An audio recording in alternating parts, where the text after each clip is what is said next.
Hello guys, welcome back to my channel. Ici Laura. On va parler.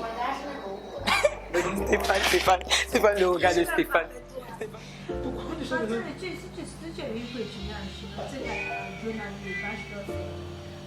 Combien sont quand chinois? Oui, voilà lui ce qui te coûte.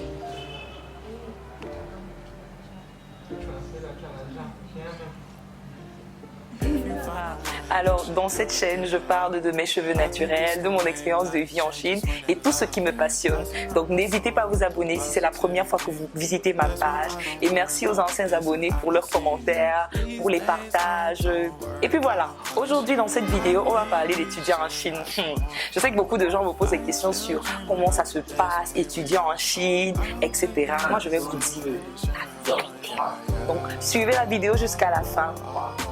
Étudier en Chine, c'est un autre monde déjà. Arriver en Chine, vivre en Chine, c'est voilà, c'est un autre monde, c'est un autre continent. C'est loin de ta famille, loin de tes cultures, loin. Et puis tout est différent de ce à quoi tu t'attends, tout est différent à ce que tu vois à la télé déjà.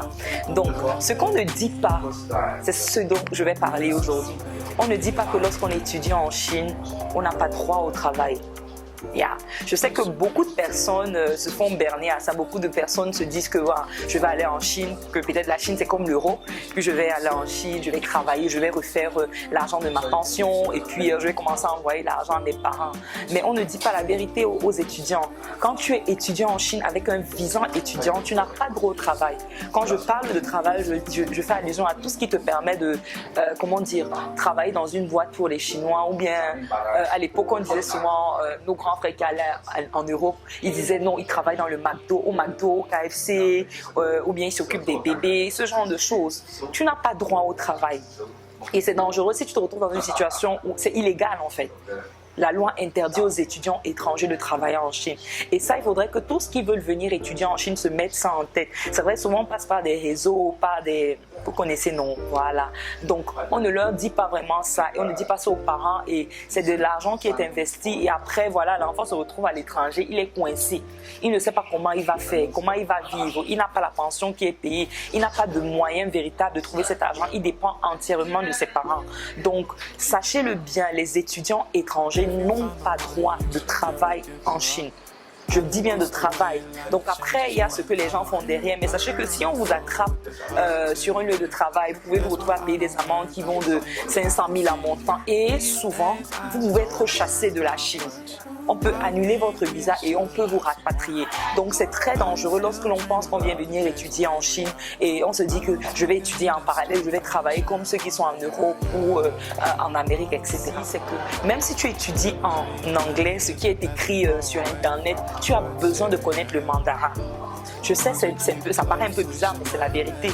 Il faudrait que tu puisses parler le mandarin parce que souvent, tu vas avoir langue d'études en anglais et puis tu te retrouves sur le terrain, ton prof ne sait pas parler anglais. Et où il te dit I know just a little. Donc, c'est important pour toi de connaître le mandarin. Donc, c'est à encourager à ceux qui veulent venir étudier en Chine de commencer à apprendre le mandarin dès le pays. Et dans certaines écoles aussi, on te demande d'avoir un niveau de HSK 4. Le niveau de langue en mandarin, niveau 4, pour pouvoir commencer ton major, ce que ta filière en fait, ce que tu vas étudier. Donc c'est important de savoir que même si tu lis en ligne, que Internet, tu auras besoin de ça. Une autre chose aussi, c'est qu'en parallèle, si on a mis langue d'études anglais, tu auras besoin de connaître l'anglais. Donc, il faudrait mieux que tu commences à te mettre à l'anglais, que tu étudies l'anglais parce que moi, par exemple, je viens d'un pays qui est bilingue, mais je n'étais pas totalement bilingue jusqu'en venant en Chine. Néanmoins, j'ai commencé à apprendre le mandarin au pays. Pardon, je voulais dire l'anglais au pays. Donc, mais ça s'est amélioré ici en tout cas. Donc, voilà quoi. Tu as besoin d'avoir un niveau d'anglais quand même pour communiquer quoi, parce que même avec les Chinois, même avec les étrangers et tout. Donc je vais m'arrêter là et je vais laisser la place à mes amis, voilà, pour qu'ils vous disent un peu. Voilà. Bonsoir à tous, à vous qui regardez la chaîne YouTube de Laura. Je suis une de ses amies et là j'étais invitée pour parler de mon expérience en Chine.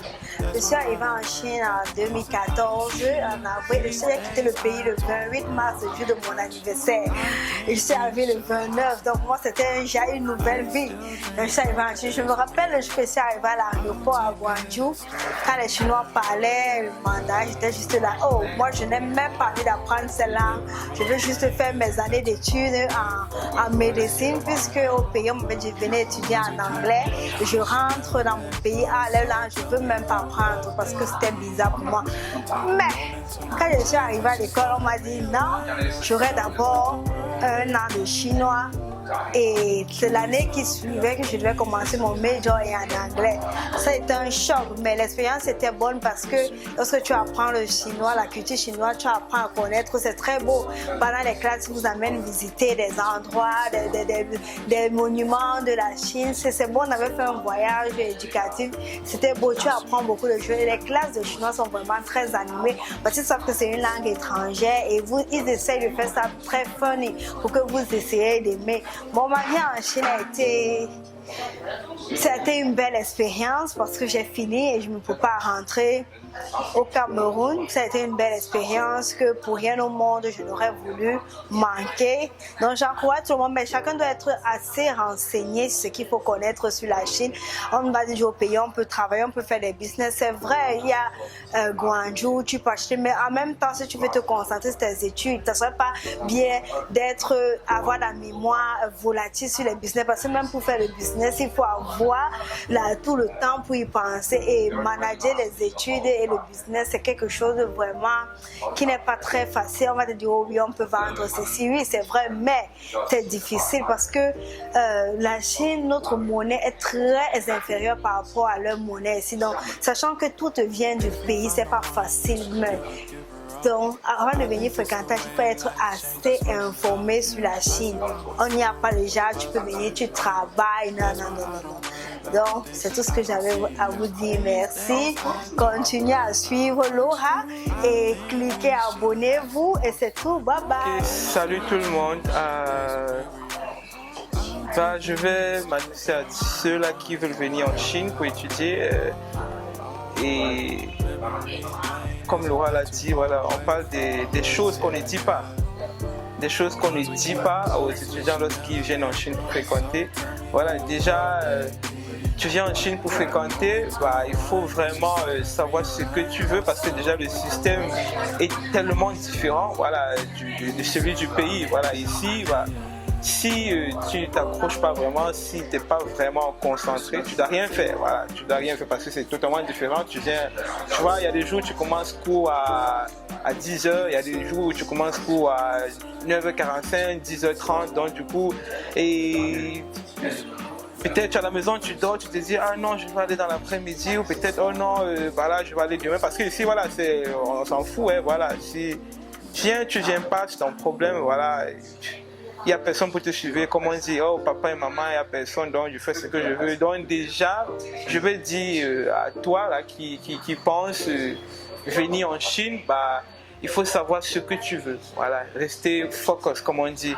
Et savoir que okay, la première des choses, voilà, ce sont tes études. Voilà, et à côté, oui, tu peux t'amuser, mais déjà, le système est tellement différent. Tu dois travailler, je veux dire, double, voilà, parce que déjà le système est différent et aussi les enseignants, voilà, l'anglais parfois c'est pas vraiment ça. Donc du coup, tu te trouves en train de travailler dur pour vraiment être au niveau de l'étudiant chinois. Que voilà, lui il est dans le système depuis, voilà, lui il comprend tout, lui et puis toi tu arrives avec le système du Cameroun, l'université et tout, voilà, c'est différent, voilà, c'est complètement, que ce soit du Cameroun, voilà, ou d'un autre pays, d'Afrique et tout, c'est complètement différent. Donc du coup, je t'invite toi, voilà, on te dit pas, on te dit oh non, voilà, en Chine, faut étudier, blablabla, c'est facile et tout, mais non, déjà en venant, mets dans la tête que tu viens pour tes études, voilà, ne dis pas que, ok, tu viens en Chine et tout, ça, tu as l'impression que c'est facile, mais c'est pas facile du tout, hein, voilà. Tu as l'impression que oh non, je m'en vais à l'école le matin et après bon, j'ai seulement un cours et après je reviens dans l'après-midi pour faire un autre cours, rajoute tout le temps pour bûcher, mais tu t'amuses, bah, tu ne fais rien. Voilà, de ce temps, tu ne fais rien du tout. Donc, il faut vraiment être discipliné et être sérieux, quoi. Voilà. Salut, je vais partager mon expérience en ce qui concerne les études en Chine. Voilà, moi quand j'ai quitté ici là particulièrement, on m'a menti. Les agences de voyage qui nous font voir et croire que la vie est rose en Chine là, c'est pas vrai. Que je devais être sous bout, c'était faux.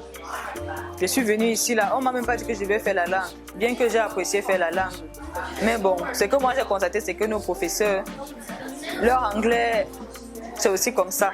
C'est comme ci, comme ça, à gauche, à droite. Donc, c'est un peu ça. Avant de quitter, il faut prendre les précautions, savoir là où on part. On ne m'a même pas dit qu'on ne fait pas des jobs. Au contraire, il m'avait dit que quand tu vas aller là-bas, tu vas pouvoir hustle, comme on dit en anglais. Hustle quoi? Hustle. Ça n'existe pas. Si on t'attrape, on te rapatie sur le champ. Le chinois ne joue pas. Donc, c'est un peu ça. Je vais seulement dire que nous fassions attention quand nous voulons venir ici. Merci. Tu pas censé me poser la question. Ok, bon, ce que j'aurais aimé savoir côté études avant de venir en Chine. Bon, déjà, j'aurais aimé savoir que les professeurs ne sont pas forcément très bons en anglais. Donc, souvent, ils viennent en classe et...